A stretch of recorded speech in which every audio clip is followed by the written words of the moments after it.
eso mismo, un conjunto de células inteligentemente organizadas y funcionales.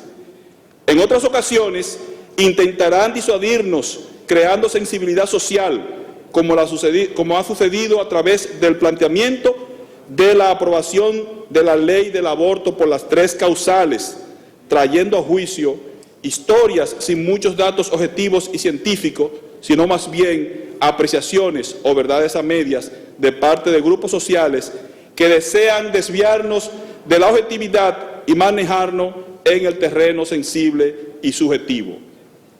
Sin embargo, aún nos hagamos sordos y ciegos a la ciencia y a la conciencia, la propuesta de la ley de aborto por las 3 causales terminará abortándose a sí misma. Por un lado, es ya bien conocido estadísticamente que los embarazos que siguen a una violación en la que la víctima es sorprendida son extremadamente escasos. Las víctimas quedan protegidas del embarazo por la que se ha llamado estrés de infertilidad, por el cual, por falta de relajamiento físico, la mujer no secreta la mucosidad intravaginal necesaria para promocionar la motilidad del esperma del invasor. En nuestro país, sin embargo, la mayoría de los casos de violación resultan de abuso sexual intrafamiliar o por adultos conocidos. Procura esta ley, en vez de defender a la víctima agredida, que calla muchas veces por sentirse amenazada o por implicaciones familiares o sociales o culturales, proteger al agresor borrando su evidencia. O sea bien, asesinamos al inocente, condenamos a la víctima y el victimario se queda a veces sin ser conocido. En casos del aborto por malformación del bebé, incompatible con la vida, de darle cabida a este principio conocido como aborto eugenésico, nos basaríamos en el falso postulado que solo los fuertes y sanos son quienes deben establecer el criterio de valor de una vida. Por otro lado, las estadísticas nos confirman que estos son también eventos muy poco frecuentes. Representan apenas el 0.23% de los casos de muerte infantil. El aborto por embarazo, que pone en peligro la vida de la madre, es quizás el más debatido actualmente en nuestro país. Lo primero que debemos establecer es que en la gran mayoría de las embarazadas, sus gestaciones ocurren sin ningún factor de riesgo que ponga en peligro ni el bebé ni la madre.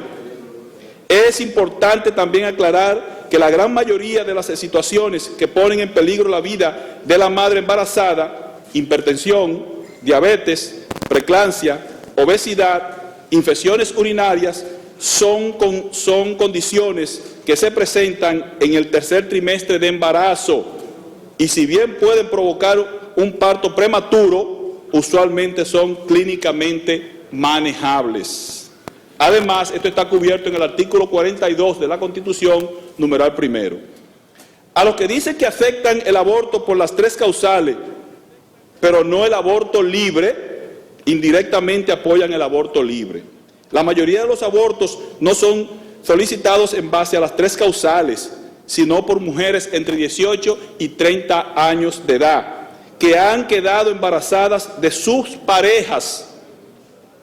Penosamente, es entonces a este grupo que estaríamos beneficiando con el establecimiento de cualquier ley pro aborto. A los que aceptarían el aborto para evitar sufrimiento emocional a la madre, más aún después de haber sido violada, todos los estudios registrados, cada uno de ellos, concluyen que es lo contrario lo que ocurre. El aborto implica daño psicológico en la mujer. Quizás los hallazgos más notables al respecto fueron los publicados en el año 2011 por el doctor David Reardon.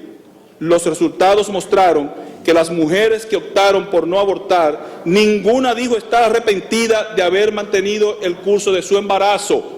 En cambio, el 93% de las mujeres que abortaron reconocieron que el aborto no solucionó sus problemas y no se los recomendarían a ninguna mujer en su situación. Dice ella, yo me pregunto, ¿Cuántos de ustedes, legisladores, saben cómo se realiza un aborto? ¿Cuántas de ustedes, madres, reconocen lo que realmente sufrirán sus criaturas durante este proceso? Las técnicas para la realización de aborto varían según la edad fetal.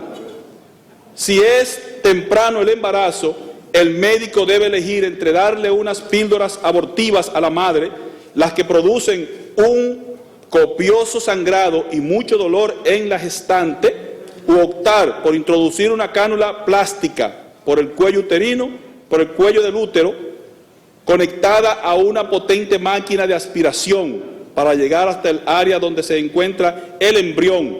Ese embrión ya descansaba tranquilo e iba desarrollándose a buen ritmo dentro de la matriz, cuando inesperadamente es sorprendido por la cánula, la cual con su ruido y su fuerza lo desmiembra, reduciéndolo a trozos de materia desechable que va a parar al zafacón. Si es ya más avanzado el embarazo, el médico anestesiólogo coloca bajo anestesia a la madre.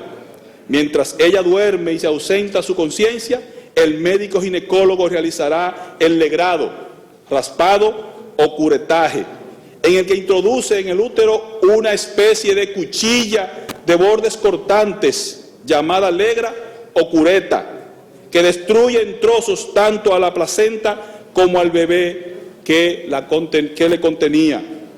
Luego extrae esos trozos obtenidos, arrastrados con el mismo instrumento.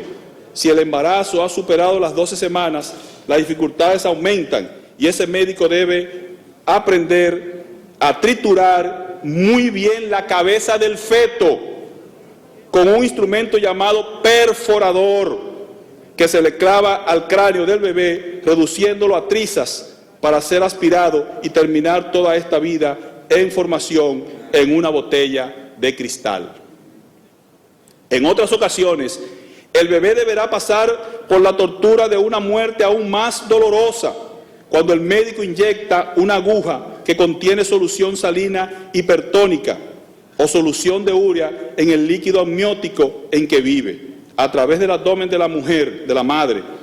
Estas soluciones son altamente cáusticas e irritantes y van quemando la piel de la criatura poco a poco hasta producir su muerte.